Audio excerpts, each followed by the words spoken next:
You're listening to the Let's Talk Marketing podcast hosted by me, Katya Allison. So, what have you gotten yourself into? In short, it is going to be a good time. There is going to be great conversation, as well as a little bit of learning along the way. Through insightful interviews with top marketers, entrepreneurs, and thought leaders, I get to explore the latest trends, techniques, and strategies in this wonderful world of marketing. I am here to offer you engaging and informative discussions to help you stay up to date on the latest trends and take your marketing skills to the next level. Now, in this episode, we are going to be covering how to grab your audience's attention and really drive them to engage. And we're doing this with my guest, Josías. Now, Josías brings over 20 years of experience in guiding organizations to really reach their distracted audience. As the CEO and product expert of Pirsonal, he's empowered renowned brands such as Zumba, BMW Financial Services to leverage personalized video marketing for impactful audience engagement. So let's get ready to talk a little bit of marketing with Josías. Josías, welcome to the Let's Talk Marketing podcast. I'm really excited to have you on here, and you're coming in all the way from Spain, which is fantastic. So thank you so much. Thank you for having me. Yeah. Absolutely. Now, I know today our big strategy topic that we're going to really dive into is how a brand can engage. Well, one finds their audience and get them to engage with them. But before we dive into that, what I'd love to do is to have the audience get to know you a little bit better. So I always start with my standard questions. I'd love to learn, what was your first marketing role or what you would consider a marketing role? Okay. I think it's a mix. I was thinking about that. In the end, yeah. So on my end, it's been a mix and a transition after the other one. So in high school, I started an unsuccessful internet portal that was in the maybe about 15 or 16 or 20 years ago or something like 20 something years ago. Um, and that didn't work out, but it was related to marketing. So copywriting, trying to Okay. find partners and advertising and all the things around that. Then while in university, I tried also with a few internet projects. Okay. I couldn't work. I'm originally from Panama. I live in Spain, but I'm from Panama. And back then I was just was like my the few first years here in Spain. So I couldn't like legally work. But I Okay. needed the experience also while I was at university. So what I did is lots of internships, TV Okay. stations, radio, an e-commerce platform as well, a couple of agencies. And then at some point, there was one agency that was a really good home, let's say for me. I learned quite a lot there. And even after I graduated, I keep working there for a few years. But also at that time, I co-founded one of the first collaborative music applications that was back then in the market. Um, and that was a lot of, I mean, it was related to marketing, in this case, B2C, and finding investors and trying to put the product out there and value proposition and all those Yeah. things. So in the end, I see it as a combination of things. Um, so not like one particular field, Yeah. especially if it's digital, there are many areas that are somehow connected. And on my end, it's been related to technology and related to um, connecting with people and related to the creative side of things and finding creative ways to communicate something. So I cannot say what was my first role because it's more or less a mix of all those things, if that makes sense. Yeah, it sounds like you dabbled in a little bit of everything, and I think that you're absolutely right. There is no, and this is why I actually love to ask the question as well. One, because I love to hear how people connect marketing, like what is marketing? You get kind of the cynical people who just sort of think that marketing is, bumper stickers and, fun ads and I don't know, very Mad Men like that show. But in reality, marketing is a little bit of sales as well too. from an investor perspective as well, you need to be able to know how to position yourself. So I think there's a little bit of marketer in all of us. Now, that's just kind of where you started. What is your current role? What do you do? Yeah, so I work. I'm the CEO at product guy at Personal, Personal with an I. So most brands out there deal with what I call saturated audiences. So people just like all of us on a personal level with an E in this case, that Yeah. are busy and constantly bombarded just by a lot of messages. And because of these, people don't pay attention to these messages that much. Mhm. And especially if we are talking about important messages like benefit and compensation plans or an onboarding message or a contract or even a marketing campaign. So what we do at Personal is that we help these organizations connect with their audiences, usually segmented audiences through the type of content we all love, which is video and personalization. We do that in a scalable way. So Personal in the end is a flexible, personalized video marketing platform that helps these organizations create video content automatically without concerns regarding experience or scalability or security because of the type of industries we're working. And that's basically what I do. I lead the company. I love creating products, digital products usually, and yeah, I enjoy my job. Well, you fed into the next question, which is about what you do. What do you love? But conversely, if there is anything that I could pluck out of your day and you'd say, like, oh, I could really do without this, what would that be? But let's start off with, like, what do you love about what you currently do? Yeah, so um, there are a few things. I love creating products, finding some kind of need. Usually needs organizations have, brands, teams, and so on have, and finding ways to help them with technology, usually uh, fix that whatever problem they have. Yeah. Usually, also because of the vision of the company, it is related to engagement. So, Hmm. trying to connect with lots of people on a one-to-one basis and at scale. Yeah. And in our case, we believe that automation can do that in a better way, and that obviously personalization is the way to connect with people within their own context.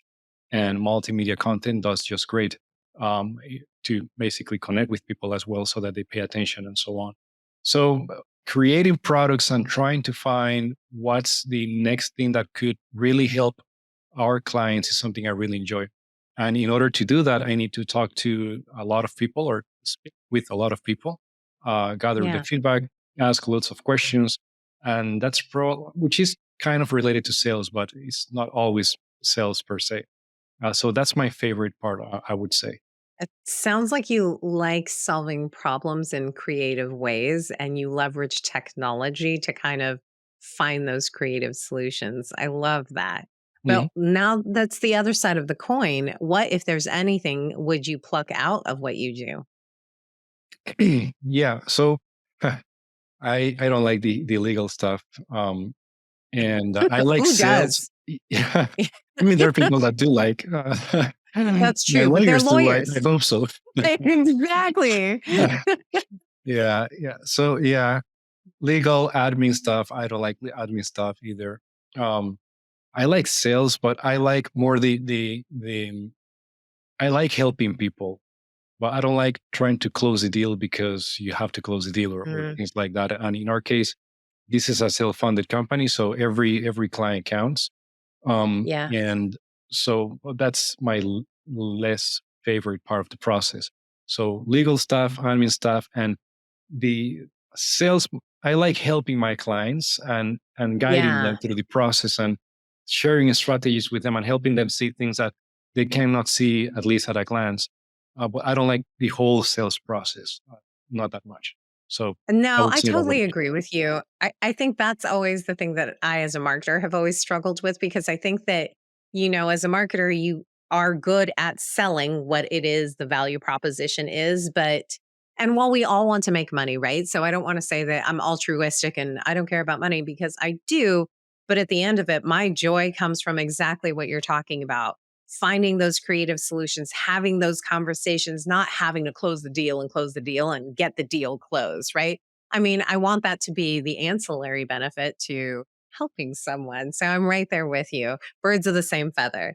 Now, in this industry, though, I feel like in marketing across industries, you have to be able to stay kind of up to date on trends, things that are happening. So I'm wondering, what do you leverage to stay up to date? Do you look at social media? Are there newsletters? Is there a podcast? Is there a book that you go back to? How do you stay up to date? It's a mix. I'm a huge YouTube fan, to be honest, Yeah. for pretty much everything. I like reading. I enjoy reading. So every month I have maybe 1 or 4 books, anything between 1 and 4 books that it's not that I read them all, but throughout the year I Yeah. advance, let's say, in my reading. And that goes for business stuff, personal, or um, skills that I need to acquire, or things that I would like to learn a bit more about. Podcast. That's more or less I can get distracted. Like when I go for a walk, I walk. I like walking and trekking and stuff. Hmm. So I use podcasts in those alone times. Let's Same. say. So yeah, I would say YouTube, books, podcasts, and I like reports quite a lot, like papers and Ooh, industry interesting. reports. Yeah, I go over them quite a lot to find patterns and things like that. So I ask lots of questions too. So in my case, um, I have the advantage of, just like many companies do. I have access to our clients, and people come Yeah. to us, so I am able to ask lots of questions, and you find patterns in their answers. And when you combine all that information, usually you can see trends or new Yeah. opportunities or things that they are leaving behind that they shouldn't. Yeah. Yeah. You have to kind of always be listening when it comes to having those customer conversations, right? Or when you're, a product person seeking voice of customer Mhm. information, right? There are What? trends. I always find it really interesting that when you do have those customer conversations, you think that everyone's so dramatically different, but to me, it's like there's this walking Venn diagram. We all kind of, yeah, we're all different, but we have similarities as well too. And I think as a marketer, we have to be able to hone in on those similarities to maximize it and then use like the outlier, like then cater to the outliers, right? Like, okay, if I'm catering to everybody with this, where are my outliers? And is there something that either my product, brand, or business can help support them? So I'm right there with you. So far, we have a lot in common. Not that you were worried about that, but I'm very excited about that. I think I'm ready for us to just kind of dive into it, especially too, about how not just how you and your company can help brands just grab their audience, but more specifically, like how how to do it. No, that would be too simple. If it was that easy of an answer, then it wouldn't be like such a top question on people's minds. What I'm curious to know is, what are some common pitfalls that you see when you're talking to customers or brands when they're attempting to grab an audience's attention? Is it not knowing specifically the audience, not giving them the right message? Do you find that there's a trend as far as common pitfalls? It depends on the type of industry, um, Hmm. the team behind the initiative, and the type of product they are or service are trying to put out there in the market. And by product, that could be a bank trying to engage with customers so that they use more their credit cards, or that could be an HR team trying to get to help their employees to stay uh, to retain employees, let's say, and help them be happier at work and things like that. So it depends. S- There are, a few things I see in many, and yes, there are pitfalls, but also I think there are good news as well. There is a mix. So Generally speaking, I see a lack of segmentation. Um, Mm, so many organizations think about their audience um, as just the audience. They are all the same. And in our case, this quote unquote hurts because we work, we are in the personalization field. Um, However, even when creating personalized campaigns for like personalized video or whatever, any type of content in terms of personalization, there is a huge lack of segmentation. And with that, it also comes a lack of proper engagement throughout, like with the same audience throughout the journey of that audience. So that could be, yeah, again, that could be employees, that could be customers, that could be partners, investors, students, whatever, any type of audience. Um, and that would also take you to the right messaging for that audience depending on who they are, like, on a more yeah, particular level. And then the number of times you engage with that audience as well, and how do you, how do you engage with them, the type of content they need to consume or they need to pay attention to in order to perform XYZ action, etc. So yeah. But then the good news is that I see um, more teams that are not 100% related to, like, no marketing teams that are trying to somehow leverage technology or leverage what other customer facing teams do to better, or at least try to connect with their audiences. And that's something that I see because of the type of companies that are coming to us, which is changing in relation to how it used to be back in the days or just a few years ago. So yeah, that's good news, because at the same time, it's frustrating seeing something I see quite a lot is, if you have XYZ organization and that organization has a marketing team or communications teams um, that have access to tools, data, and knowledge, etc. In my view, other departments, other teams that are also trying to reach out to a certain audience could use the same resources or similar resources to perform that engagement task, let's say, successfully. But that doesn't happen. So you would find um, team A with super fancy tools and strategies and all that, and you'll find team B that is totally lost. Um, yeah, and yeah, that's something that happens quite a lot. And in the end, that causes duplications in terms of budgets, in terms of engagement. It is a lot more expensive to try to retain, like to try to get to someone new, let's say, yeah, when you compare it to, as compared to just loyalty and retention and keeping someone happier, etc. And this goes for, any type of audience within the same organization. Um, and this happens quite a lot, regardless of the type of organization, regardless of the size and geography yeah. and all that. So those are a few thoughts that come to mind, at least right now. So I I think that if I could summarize what you shared, I almost put it into three buckets, right? So some of the common, we won't call them pitfalls. We'll call them challenges because in challenges, there's always opportunity, right? So, some of the common challenges I heard you say first is segmentation, which I kind of want to unpack that a little bit too, because I think that there's this misconception of what segmentation is, right? So, I heard segmentation and then serving the right content throughout the customer journey. And the last part, probably the best way that I could articulate what you were sharing is that sometimes brands are moving in too many directions at once. Does that capture like kind of if we had to bucket those in like top 3 kind of like challenges when it comes to brands trying to reach the right audience? Yeah. So regarding the last one, what I would say is that brands, organizations, teams, etc., should share more knowledge, insights, tools with other teams within the same Yes. organization. If they do this, they'll be able to save money, save resources, save time.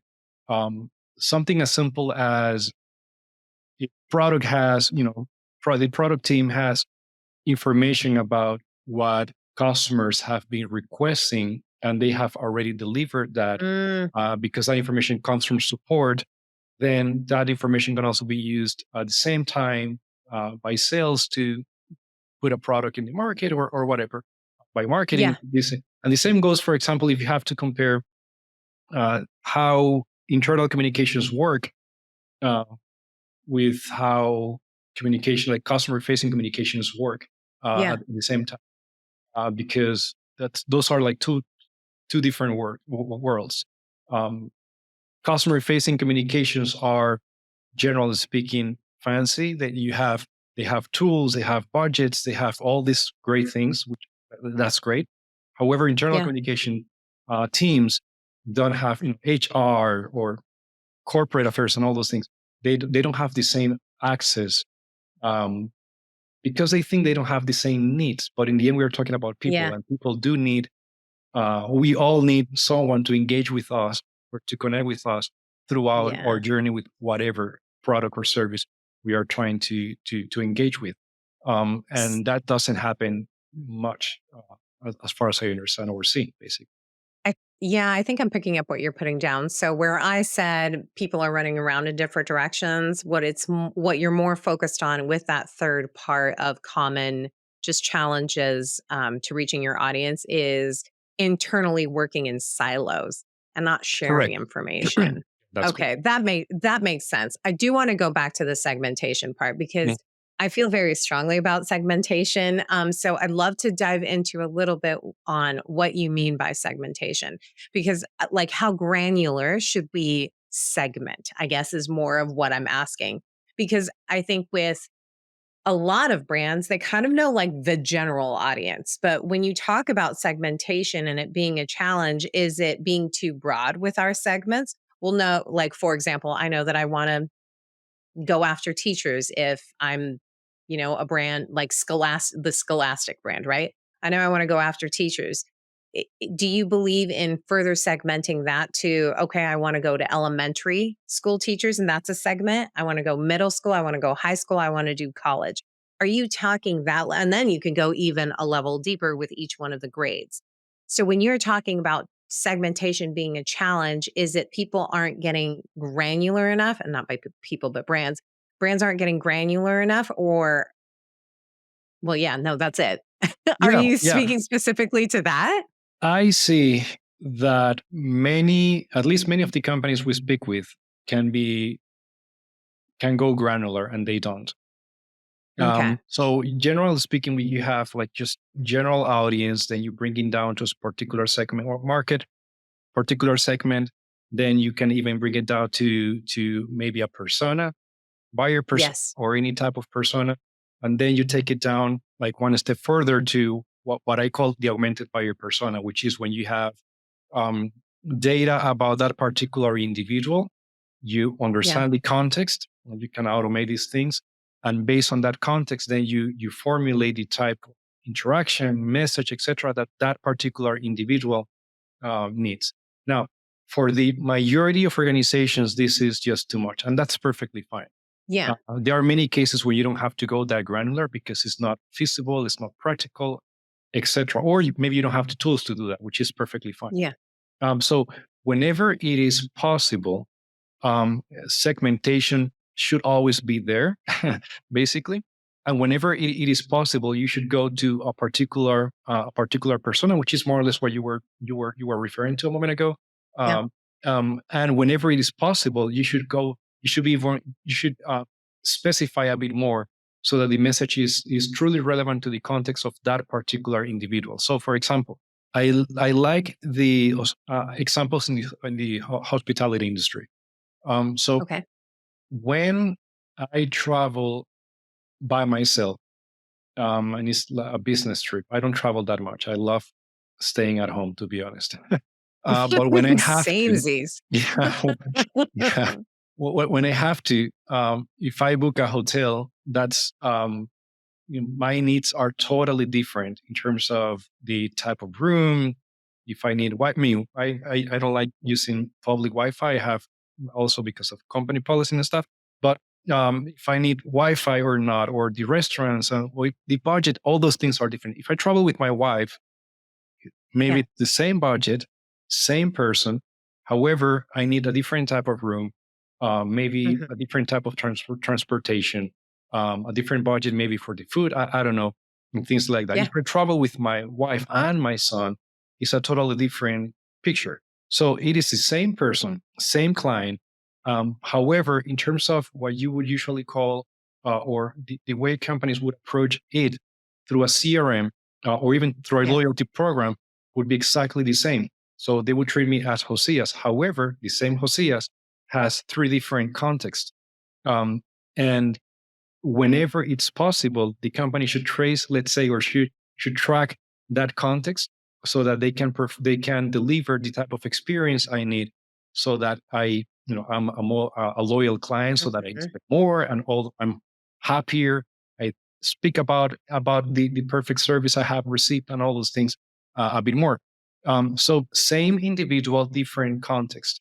However, in the majority of the cases, based on this example too, I would be treated just as the client or the Yeah. number, or even Josias. Okay, maybe there is some personalization, but they won't take it down to why I'm traveling, if I by myself, if I've been there before or not, if it's weekend or if it's a weekday, how many days, what type of experience are a better fit for me, because I'm going to be there for just one night or a full week or whatever.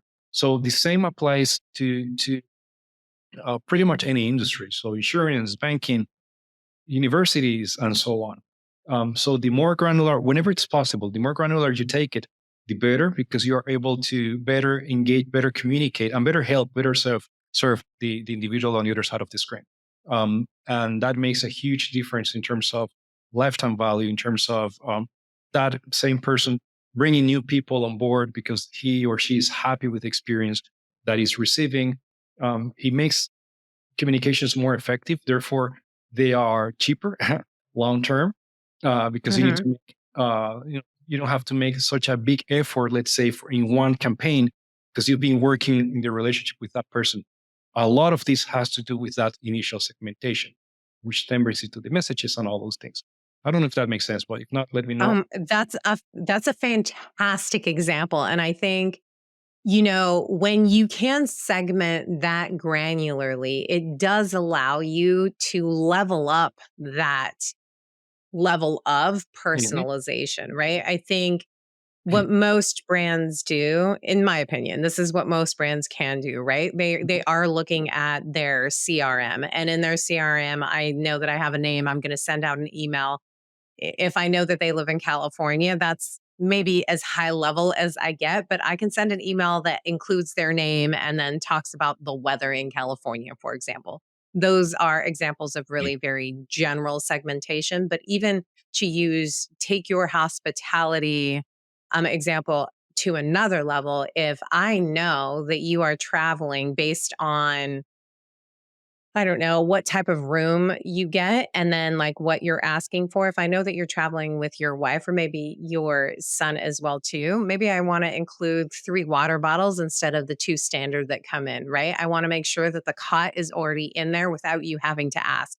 When you get to know your audience at the level that you're talking about, which I think is just the dream for a marketer to be able to get to that level, you are allowed to, not just allowed to, but you are now inserting like these moments of customer delight that do builds that brand's loyalty. So that Yeah, was a fantastic example. I love, well, one, I love analogies, and yeah, two, I, I I love the way that you've broken it down because it is true. You are the same Josias, but the situation is very different, and you have to take into account all of the different situations. I think when you look at your audience and even taking it to like the sales level, it's not just the end user, it's who is the entire buying committee, right? mhm, Like you have to take that into account. The end user maybe can see the value of what you're bringing to the table.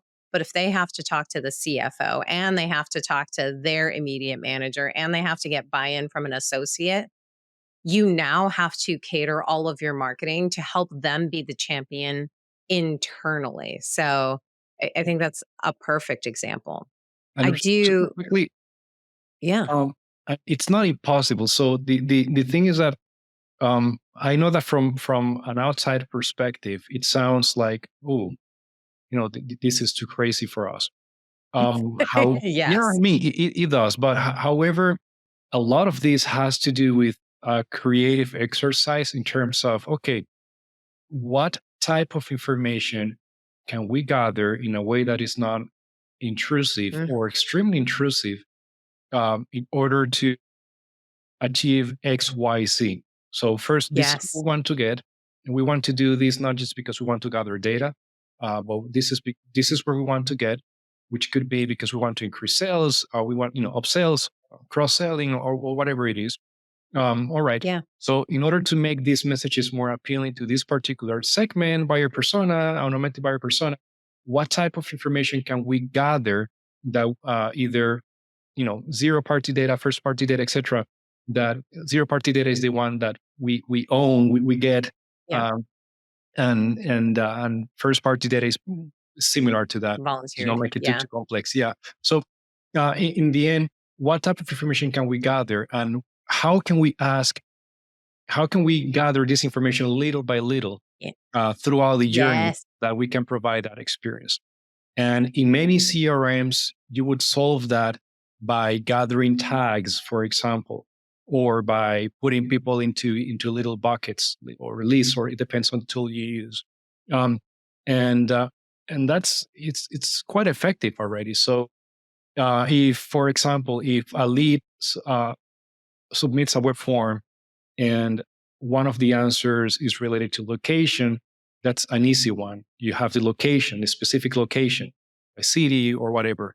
If it is a car brand and they in the web form, there is something that could tell us if the car, if it's like a sport car, or I have no clue about cars, whatever characteristic. So Well, that's something else. interesting that Yeah. you went down that road for your analogy, though. But I mean, like, I'm definitely picking up what you're putting down because it's true. I think there's a misconception that in order to get the information that you need from your customer, it all has to come from one form. I think, like, that's the beauty about marketing is that you can nurture them to get these opportunities. And if you're really slick about it, you can leverage content marketing to also get that, right? For So if I'm example, yeah. Yeah. developing a content marketing plan based on my, customer journey, right? And I know kind of middle of the funnel and this is where they're at and they let's say I have 10 different products, but this specific piece of content that I am asking if they are interested in tells me a little bit more Mhm. about what their interests are in. That's, it's a correlation. It's not them filling it out, but that's where you include the tags. So I think there's this misconception that it all has to come from one form and you have to ask them all of the questions, right? Like, do you have a dog? Like, what's your favorite color? And, what's your astrological sign? So I do like that you mentioned that there are other ways to get it, that it could be something that's incremental. And I have to apologize. I did not expect to be talking so much about segmentation. Clearly, this is totally like very close to my heart about it. I do want to ask you though, let's say we get the segmentation all worked out. How do I then engage with my audience? How do I engage with them? But how do I get them to engage with me? Right. Because I think that is three-quarters of the battle, honestly, because you said even at the top of the podcast, there are when we were talking just about you, there's so many we as consumers, we are being bombarded on such a regular basis on everything, whether it's TV, whether you're listening to a podcast, even reading probably a book on your tablet, right? Like you're consistently getting bombarded and then you've got social media. So how, as a brand, do you suggest standing out from all of that noise? I have two examples, and then I'll explain what I believe comes from those examples. So Okay. the phone company I use at work and even in personal life is a company I've been with, maybe telecommunications, maybe I don't know, 8 years or something like that, and Okay. they are not the cheapest option. Spain is a really price sensitive market, and there are many options. So there you have. I mean, I don't know. I don't even know how many companies are out there in telecommunications, but there are many options. Um, but the way they communicate is just really smart, and they're based Yeah. on values. And we won't bother you ever. they improve the service, they just communicate improvements. And they do that, I don't know how many times, maybe 4 times per year, etc. And I don't Mhm. want to change. And the time I tried to change to a better plan, they said, yeah, you don't need a better plan, and things like that. So they don't bother. They don't have to try to get me back as a client, because they have kept their promise in terms of quality, service, and all those things. So that's one style. So they have such a strong um, I don't know. I'm trying to find the word for that in English, but the Well, it sounds values. like you're saying they're very consistent with Yeah, with that could with be. the That could value be. with their Yeah. values. They're consistent in displaying their values. And that's their advertisement as well. So they say that it's not that it's there behind the scenes and you kind of get it. No, they say that and they polish what they consider to those like their statement, and that has been their sales letter, let's say, for years now. Now there are other companies.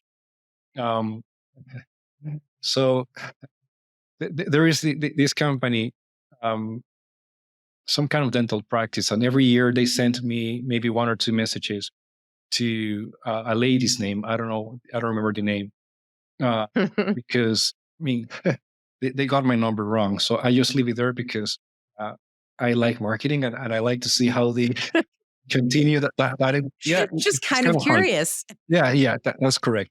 So I mean, at least they try. I've never been a client of that company, but then the companies I've used for dental things, or even insurance companies, they don't communicate with me at all. And it is extremely easy to just communicate throughout the year, so that every year you go there and you do what you need to do. The same with an insurance company. They know that you're traveling, or all those things. So those are two different styles. So the way, I believe the question was how you engage with them, right? My question was, how do you stand out? How Thank do you. you stand out so that they Correct. engage with you? Correct. Yeah. So marketing, in my opinion, at least, especially today, actually, should be a conversation. So this means that, Mhm. and even legally speaking now, part of that conversation needs to be somehow initiated by the potential buyer, Yeah. whoever that buyer is. Again, employee, student, customer, client, whoever. So that means that they have the option to start the conversation, and I need to Mhm. somehow respond to that conversation. And the companies that do an extremely good job are those that somehow keep that, the wheel, let's say, or The flywheel, yeah. that's correct. So, and that works extremely well. The problem with many organizations is that uh, if a year has 12 months and every year has 12 months, they'll have one big campaign, and they'll put lots of effort in that big campaign. And sometimes it's just one email blast, um, and that's going to be it. So the rest of the months are just empty in terms of interactions. So the way you communicate with them, the way you keep engaging with them, and the way you help them to connect with you is by constantly understanding their context and making sure that you are available to them and communicating based on how they advance, sorry, in that journey with your organization, with your brand. Obviously, this depends. If you're talking about a dental practice, the example I have no clue about that industry, but I would say that anything between maybe 4 communications throughout the year with best practices, etc. And have you considered coming out of things like that, tips and etc. should be I guess that would help quite a lot. I talked to my wife quite often about. I do not drive. I don't own a driver's license.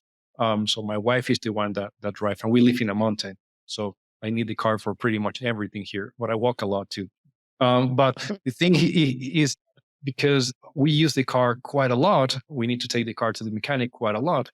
And Yeah. even this year, I told her, look, let's just create a CRM for mechanics, because these guys do not communicate with us. It's extremely easy to simply let us know that we should take the car because X amount of kilometers or miles in the US. mean, there are certain patterns that would allow Yeah. the brand to communicate with us, and that would facilitate also that we communicate with them. And when you do that throughout the journey, it becomes a lot easier to simply ask them to buy from you if they have to upgrade, or to bring new people on board, or to give you feedback to so that you can enhance the product you're offering, etc. So there are many Yeah. opportunities. A lot of that has to do with that conversation, and you need to make sure that you have an open channel or many open channels to make it easier for them to talk to you.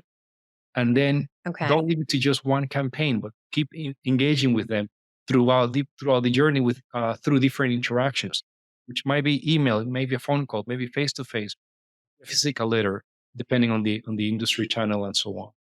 Does that make sense? It could also, yeah, that absolutely makes sense. It could also be social media as well too. Yeah, yeah, Yeah, I'm a big that's correct. believer as well that it's Mhm, not just like a lightning strike of like, it's not going to be, one email that's just going to send it over the edge, right? You do have to be consistent. mhm, And you have to understand what they need and when they need it. The example that you gave was more of like a long term cycle when you use like your mechanic, right? Because there are only specific touch points where they're like, oh, I know I can reach out to them, but I also don't need my mechanic to check on like how I spent my Christmas. I mean, I'm sure it would be nice, but it would seem very disingenuous because that's not the type of relationship we had.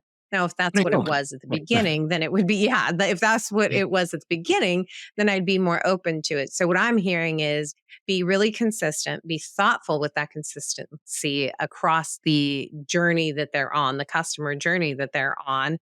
Um, and yeah, and continue to create open or not create open, but yeah, create open opportunities for them to engage with you. Give them a reason to meaningfully engage and not necessarily to sell, which kind of brings me, oh my gosh, I know that we're so deep. I promise I have 1 second to last question for you because this was going to feed into just kind of this 80/20 rule, right? So that mechanic is reaching out to you because he knows that you need a service based on this miles, right? And that he's going to get something out of you, right? So I'm thinking this through from an 80/20 perspective where I believe that this 80% of this relationship should be you being able to tell me things of value for me and the 20% being promotional.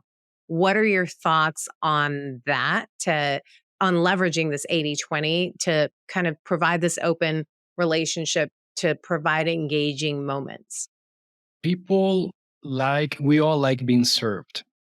And Yes. nowadays we all want to have or experience a great experience, let's say. And it is hard, not impossible, to demonstrate from a brand perspective that experience in one run, like in one shot, in one interaction.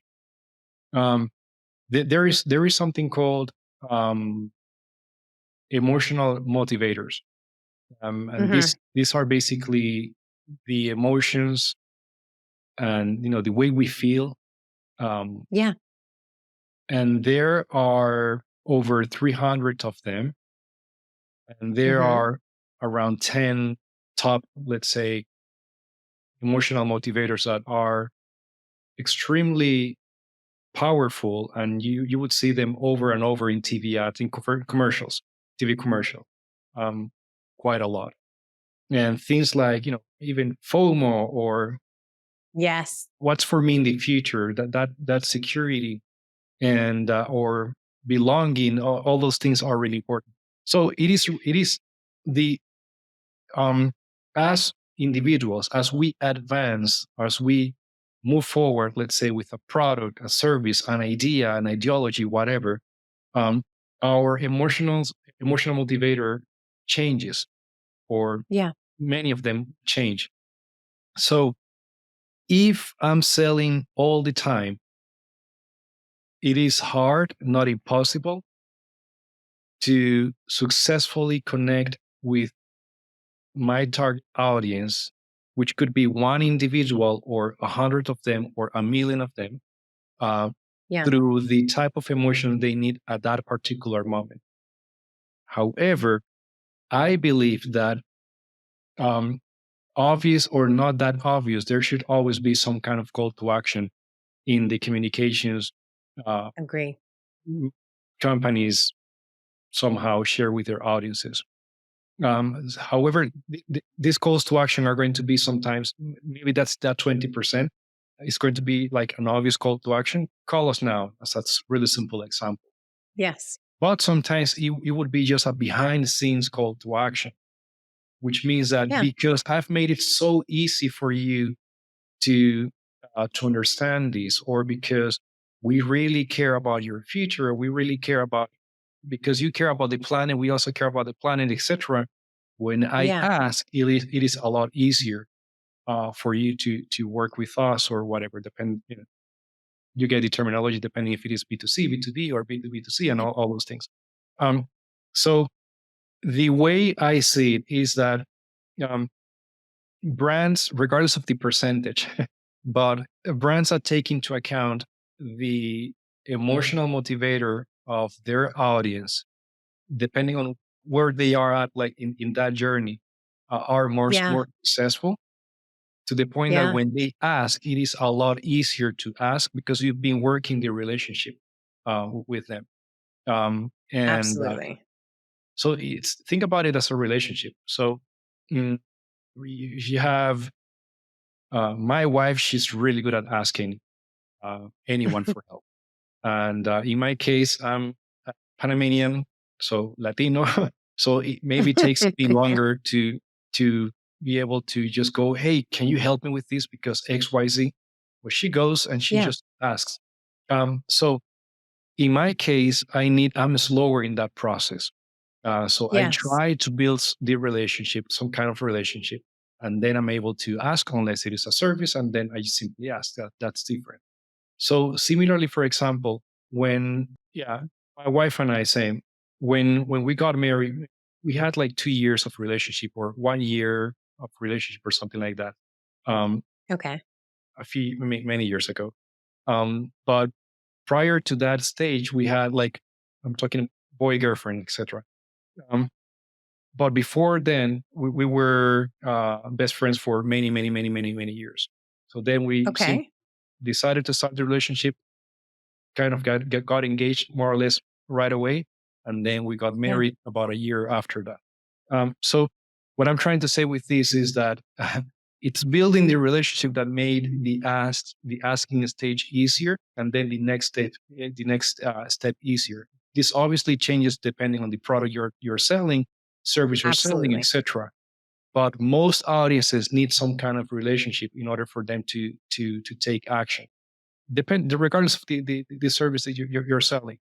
It's just that those that do it really well when they ask, it is just a lot. I mean, it is easier, quote unquote, for the buyer to simply jump in, let's say, and buy your offer. And you see this quite a lot, for example, with in online education. A lot of people that have free content available, they have a Yeah. great relationship with their audience, to the point that when they ask, it just becomes easier for you to either buy a book or buy some kind of course or education or whatever it is. And the same happens with pretty much everything. Um, that's what comes to I mind. Yeah. I definitely agree. I also love that you have removed the 80/20 from my question and really honed in on the emotional indicators because I do think that you're right. Like you do have to be able to focus what do they need because that's what they're going to respond to because that is the first thing on your if you don't have to think about it, right? Like the emotion you feel right away, which is why emotional indicators is such a great way to look at it, is I'm going to react emotionally before it goes into my brain to think through. And I don't know all of the brain terminology, but I know that psychologically, that's how it works. We react emotionally first, and then we take the time to, think about it. And then we're taking in all of the information. So when you can hone in on the emotions, I think it does make marketing a lot easier. But even to get to the emotional intelligence of what your audience is, it is all about just kind of building that relationship. Now, I feel bad because I have definitely had you on this line for way longer than I had intended. So I do apologize. I have one final question that I always like to close out the podcast with is if you knew then what you know now, what is the marketing advice that you give to yourself? Yeah, in my case, numbers. Yeah, Data. data. No, yeah, numbers in terms of not data. That's easy when they give it to you. But Yeah. again, get to your own numbers. That's harder.